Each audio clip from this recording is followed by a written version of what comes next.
Welcome back to the Entrepreneurial Blueprint. Today we have Ryan Groth. Ryan, how are you? I'm well, Matthew and Lester. I'm great. How are you? I'm doing well. So we like to get started with our podcast just with a little introduction from you. If you could just introduce who you are and what your company does and what your mission is. Yeah, so I'm Ryan Groth. I'm the founder of STG. STG stands for Sales Transformation Group, and yeah, we're a sales training and coaching platform that the trades utilizes to help improve their sales processes, to help understand how to be better sales leaders, to build wonderful, powerful, predictable sales organizations. We combine some personal growth. We're just trying to inspire the trades to take massive action, to go be their best. And yeah, a little bit of how I started was my mom and stepdad had started a contracting business. I was hoping to maybe continue on with them, and just like a lot of guys, second generation contractor, but I wanted to play sports. I played collegiate professional baseball. I went as far as I could, played the minor leagues. And then when that ended, I transitioned to South Florida. And unfortunately, they didn't make it through the recession. They had a challenge. They went through divorce. And that was my mom's second divorce. So I kind of grew up with a lot of what entrepreneurs who have a tough upbringing. That's what makes them want to be great. That's kind of what happened with me. Is I had a challenging childhood. To some it's nothing, but to many it was tough. And so that's what really motivated me to want to be successful. And I got introduced to the roofing and contracting industry on a larger scale when I joined a contractor who built the software for himself, for his sales team. And I went ahead and took that for 4.5 years to the market, and just got to see firsthand the opportunity to impact and train and coach and consult owners who want to take their business to the next level. And I saw one of the missing things that I felt like I can solve was sales. It's like, man, if we fix sales and sales is done well and done right, not only can you serve your customers better, you can get more of your ideal customers, you get more profit margin, you get them more consistently, they close faster, then you can attract higher performers to help elevate the types of customers you get and continuously go up market into your industry, into your market, and have a really great brand. And when you do that, people can have careers and families and can be healthy, and your communities are impacted. And I just said, man, like if I transform companies into sales organizations, their mindset and their cultures, a lot of good things will happen. And so that's kind of the mission I'm on, is just me and my team of coaches and my team of sales guys just out in the industry, looking to help align with growth-minded companies who want to do things well, help their communities, build really finely tuned, high-performing, moral, highly integrous sales organizations, and just go crush it, man, and have a great brand. I mean, it's very fulfilling of what we do. Yeah, thanks for coming on with us too. I mean, this one's pretty special to me. You were one of the first people that I think, when I came into the industry in 2017, we ran into each other at Best of Success down in Texas is when we first kind of met, and I heard your story. But what you've been able to do since then has been inspiring. I don't really get to say that much, and you don't really realize who's following you and whatnot, but this one is special to me because I've been able to watch you build something from the ground up in my eyes. And again, it just inspires us in so many ways. But talk about, I guess, which I think there's some relevancy. Obviously I was with Job Progress, a CRM. So we kind of pretty much have some similar paths in some ways, but like I can imagine that that experience being involved with the CRM helped you really identify what you should do, what you shouldn't do as a salesperson, and what the behavior should really be. And that's probably why I think you're finding so much success, because you know what to do and what not to do, and the ability to adapt and change. You have that oversight. Speak on that a little bit. Yeah, super. Thanks for saying that, by the way, and it's special to hear that.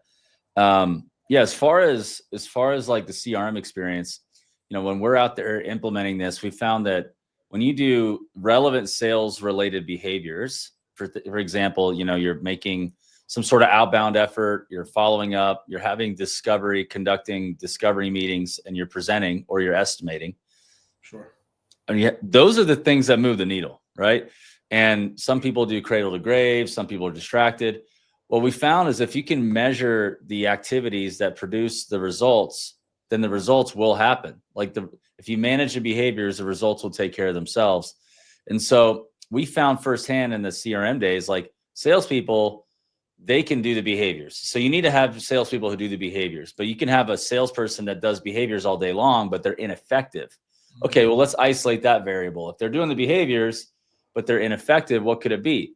It could be a lot of things. It could be mindset, body language, tonality, sales process, how they're going through the sales process. You can have a discovery meeting, check a box, but you showed up and did nothing, right? You didn't ask a dang question. So that's where I saw the opportunity of like, okay, behaviors, super important.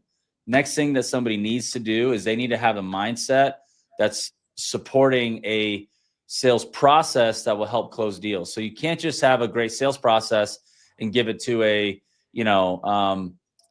anybody and they're going to go crush it. You have to have the sales mindset to support the sales process, right? So like, for example, like imagine giving like a world-class sales process to, a nurse anesthetist or something, or give it to a guy working on a tire shop. Like that's not going to necessarily make that work either. So you have behaviors, sales process that supports really good salesmanship, and then you have to have the sales mindset. And so mindset can be trained, mindset's developed, mindset's contagious. But then of course you can recruit for mindset, give them a sales process, and then give them, make sure that they're managing behaviors. And that's going to impact the quality of the pipeline, the consistency of how voluminous the pipeline is. And then it's also going to impact the velocity in which the pipeline moves to close. And so if you have that, then you have a backlog, right? And then my mentor said, as soon as you sell a job, you're working yourself out of a job. You're always working yourself out of a job. I was like, that's such a great way to put it. So literally, as soon as you sell it, you're working yourself out of a job. You got to go sell another job. And so to keep people's focus on their mindset, there's the sales process, and then the time spent in sales activity on the pipeline. That's how you can really grow. And a lot of people they distract talented people with like, oh, now you're really sharp. Go do operations because we can trust you because you're competent. And then, you have like the wrong people in the wrong seat. And what we want to do is, put some offensive players on the field and put some points on the board and let those guys figure it out. Obviously, we need it to be done well. All right. You can't just sell your way and do crap work and have a good reputation. But if you want to grow, that's the kind of stuff that needs to be addressed. And I learned that selling a CRM, looking at pipeline, looking at behaviors, looking at results. And I saw there's some variables here, like training and coaching and recruiting, that if those are fixed within an environment that does measure this and does it consistently, man, we're going to have a lot of success. Yeah. No, I see that. And it's so funny too, when we say the acronym CRM, I mean, it's customer relationship manager, but I think with a lot of businesses, they get so focused on just, what they needed to do for themselves, right? For sales, for this, for that. But in reality, it's really a tool that's designed around your customer, right? And like, how do you see that? Like, do you see that these folks are using that tool the right way, or they're focused on me, and not my customer, what the tool is really used for? Yeah, every CRM is built differently, right? But I think that a CRM needs to enhance the customer journey, I think, between automations. I also think that it should support a salesperson's ability to be customer centric and like require certain things to happen in order for them to move through a process. So it puts some guardrails on it. That's ideal. And, at the end of the day, if you're able to have a process that supports a workflow from contact to contract to collecting the money and earning what you sold, and then you're able to get more of those ideal customers, that's what's going to help you grow your business. And I think a CRM, if it's got the intelligence to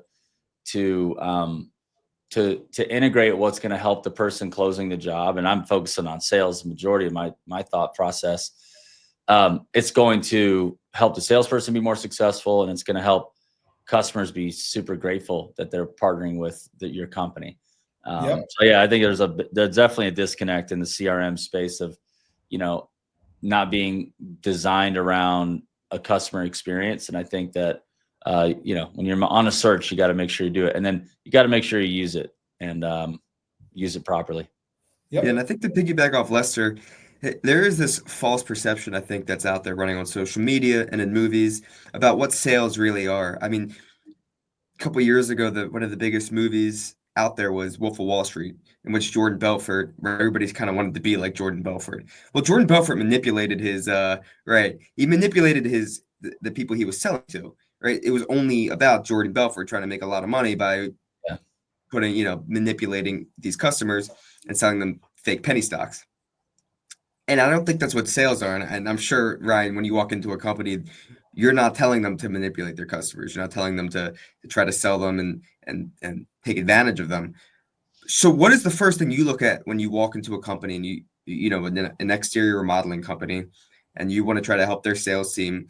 But then where do you kind of transition from that? What are the types of things you want to implement in companies that you see, one, recur the most that you have to implement, and two, something that a lot of people lack that you think, if you're listening, could help them out big time if they're trying to learn from you? Mm-hmm.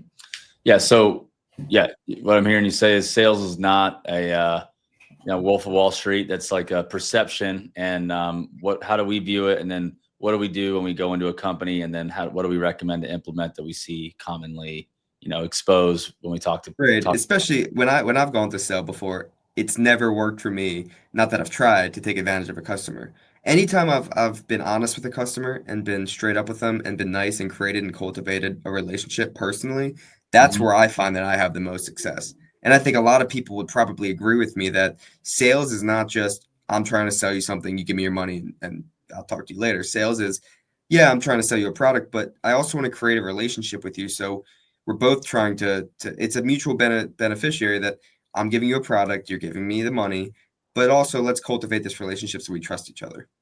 For sure.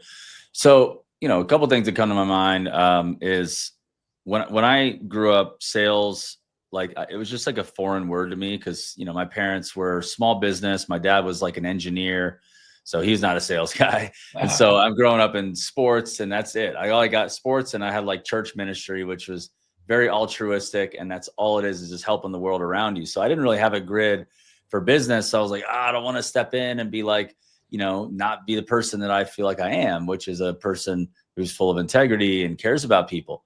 But when I really realized that sales is, you're the caveat, you're the person in between a market that's in need and your ability to give them a solution to a problem and take that need and make it happen, or a desire and make that happen.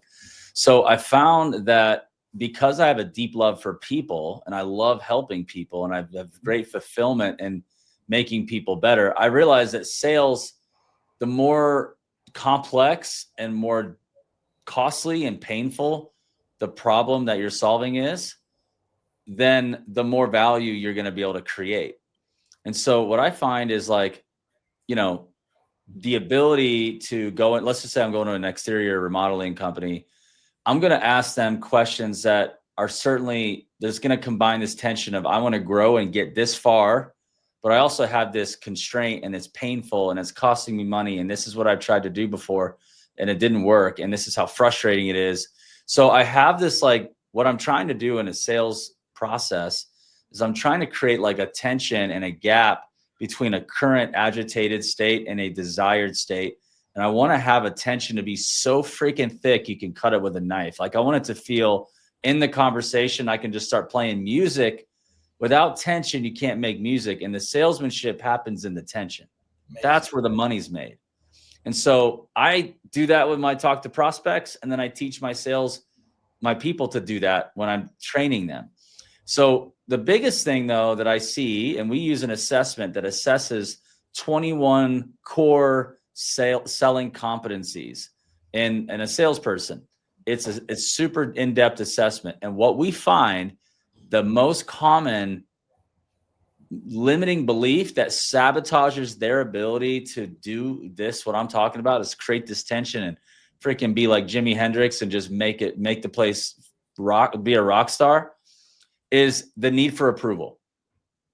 So what does that mean? It means that if somebody has a need for approval, it means they feel like they need to be liked, or they need the approval of the prospect in order to make the sale. So what does that do? So if you have a high need for approval, that means you are going to be very uncomfortable. In fact, you won't ask any challenging questions. Right. You won't ask any tough questions, any difficult questions to the prospect, in fear of, if you ask that question, they're therefore not going to like you. And if they don't like you, then they won't buy from you. So that is the biggest culprit we see every single time. And it carries the most weight, because what if I started to go to you, Matthew and Lester, and I had this switch that says, I don't give any rip if you like me or not.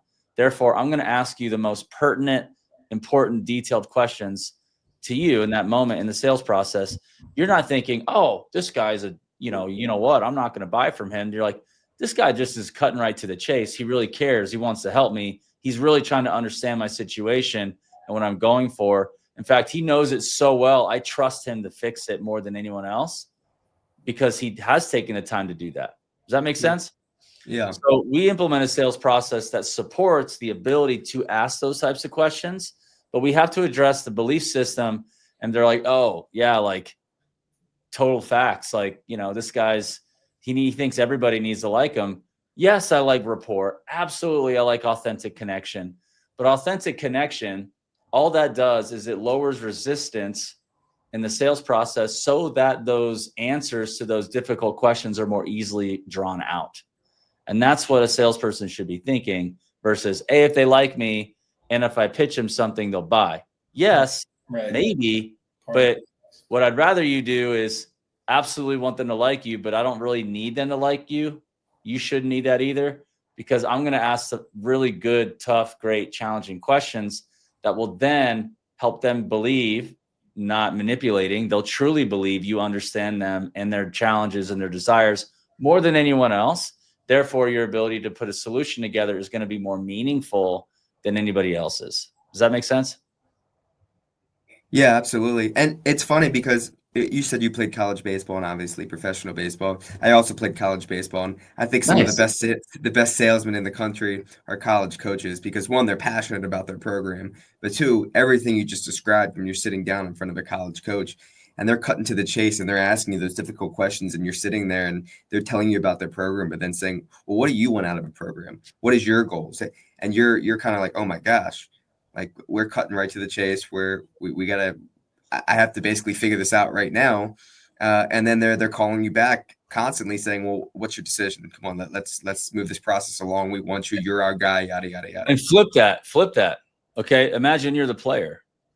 What if you don't need the coach's approval anymore? How do you play if you don't need their approval? Validators, not approval. They're just like, the coach just validates what's already true, and you don't need it. So therefore you play more free. And guess what they do? They're like, that's somebody I can trust. He's not waiting for me to give them the this or that. And the attaboy, like, that that's a grown ass man. He could stand on his own 2 feet and go play the game. He doesn't need coach to go give him a hug. Like, does that make sense? I'm just saying, like, Yeah, there's no, absolutely, and I'm thinking exactly that. Like, that's yeah, how you, as a player, whatever sports it is, and again, and this works in the same in our industry. It's like, when you play freely, when you're not concerned about the validation and the approval of other people, well, then you're not afraid to take a risk and to make a mistake, because ultimately, when you do take a risk without the fear of making a mistake, that's when you start learning the types of things you can do as a player to be successful than other people. Because again, there's a coach will tell you to swing one way, right? Well, you yeah, might try it a little bit different, because you're not so worried about the approval of your coach. But now I'm yes. starting to feel something with my swing that other people aren't doing, and I'm starting to hit for a higher average than everyone else. Dude, do you think Juan Soto's like looking for the approval of the first base coach?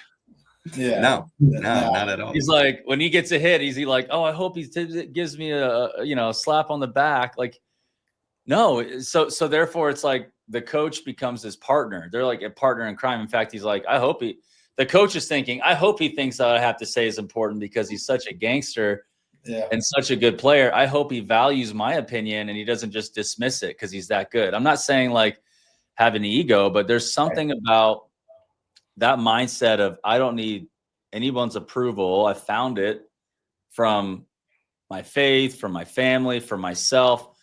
I'm not walking into a prospect or a sales meeting or an interview hoping for that.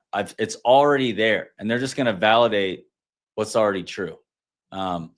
And so, yeah, I love that where'd you play college ball, Matthew? Oh man, so the short answer is I played my majority of my career at Stevens University in Maryland. Sweet. Middle infielder. Yep. So you learned a lot. You learn college baseball's a grind, being up at 5 a.m. to work out. Oh, and yeah. It teaches you a lot about what it's like in the real world. So yeah, it's a great training. I think that's a good transition there. So, Ryan, for folks that are listening, when you are looking for new sales folks to add to your team, is being in having a sports background or being an athlete, is that like a checkbox? That's a big checkbox when you're looking for the right person, just because of the mindset that's there? It's kind of ingrained. I like that personally. I mean, I just, we have this like sales athlete. It's kind of on my sleeve. We have like I'm writing my first book's going to come out. It's going to be around this concept of being a sales athlete. And it should be out by the time of our conference in April.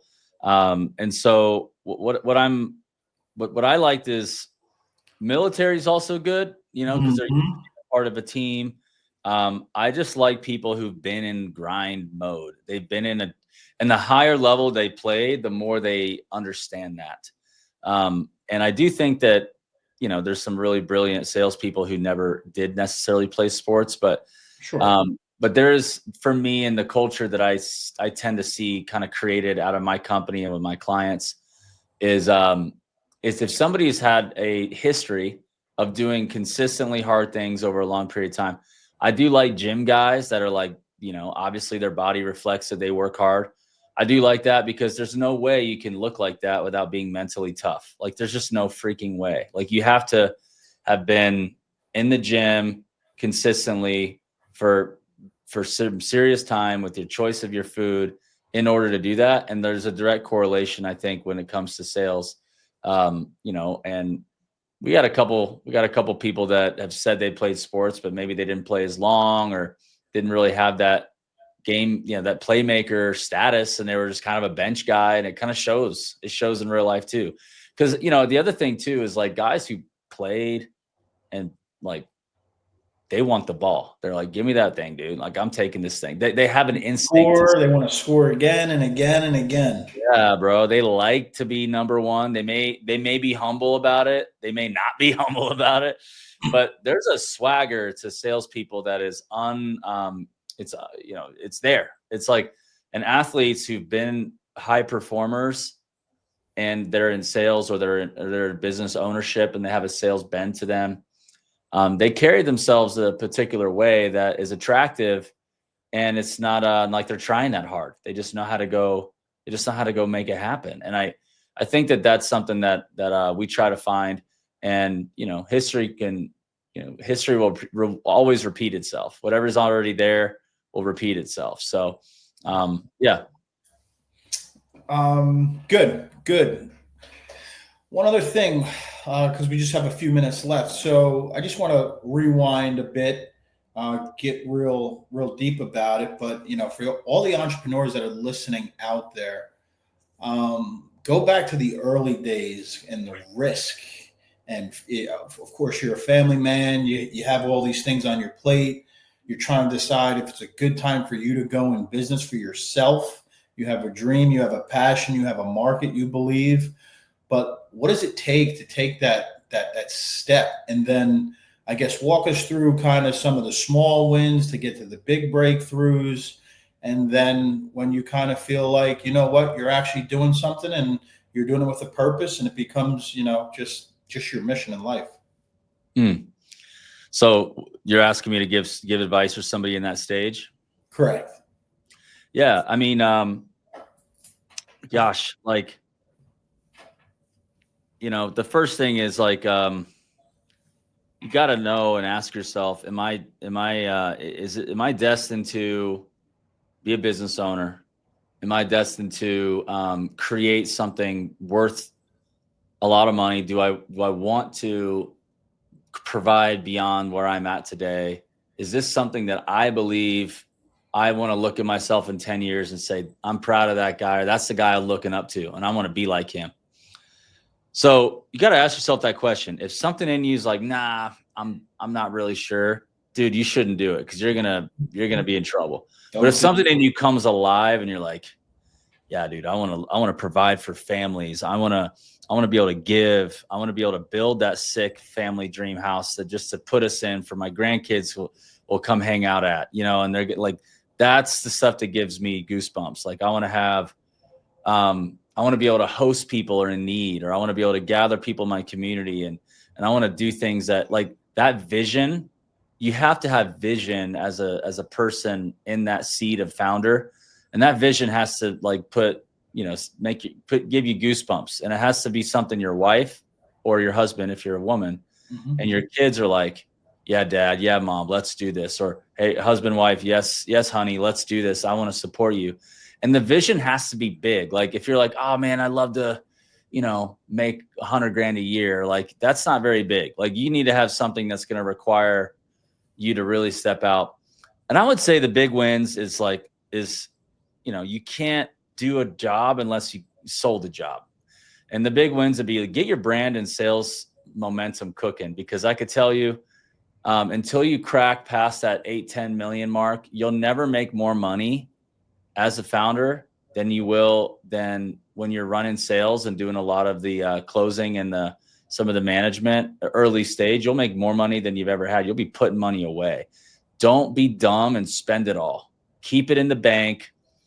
Reinvest. Get a line of credit because you have a killer income to debt ratio and you're out of debt. Like, get a line of credit. Have suffer a rainy day. Because I'm going to tell you, dude, like, if you're going to be in business for 7 years, like, that's like a magic number. You're going to have a challenge in 7 years. And you were going to say, crap, dude, like, I mean, I've done it. I bought a big house, sold a house, bought another house. I had a Ford Raptor, a Jeep Gladiator on 40s at one point, both in my front driveway. I spent the money, did some stuff I probably shouldn't have. What I mean by that is nothing immoral, just frivolous, just things that I've never had that kind of money. So I spent it. Gotta learn through it. You gotta learn, save it, get a line of credit, and start to learn the skills to break through to the next level. But like I tell you right now, if you can be a founder who can sell and get some good branding and then be a good team building, you're going to make more money than you will until you crack through that next level. And save that money. Keep a simple, meager life. Don't let your head get big because you've got $500,000 in the bank. That's a lot of, sure, that could be a lot of money, but dude, when you start to run a company that's doing 5 to 10 million, $500,000 is not a lot. Like, you need that. You need that to pay bills. You need that to pay suppliers. You need that for reinvesting in your business.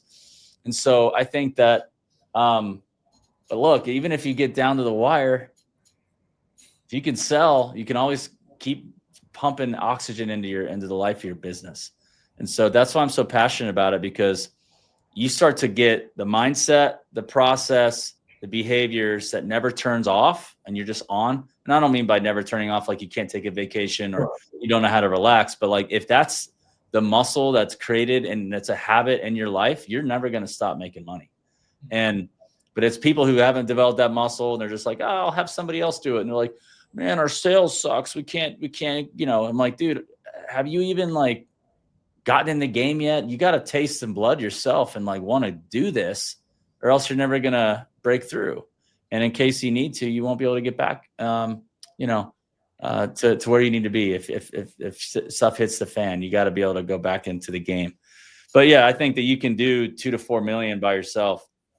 have a lot of money in the bank, be happy, but you're going to be like looking at your spouse and be like, man, you're working your butt off. Like, yep, is it time to build a sales team now? You know, maybe that's the time. And you may not make as much money as you did before, but when they start to economies of scale hit and it's working, you're going to be like, wow, Yeah. now I have the income, the team, and I'm not spending the time. I'm thinking about other things to grow the business. So That's right. That's right. Love it. Well, let's wrap Awesome. this. Let's Yeah. wrap this up. I know your calendar's super busy. You're very active within the industry. Everyone wants a piece of Sales Transformation Group because you're doing all the right things.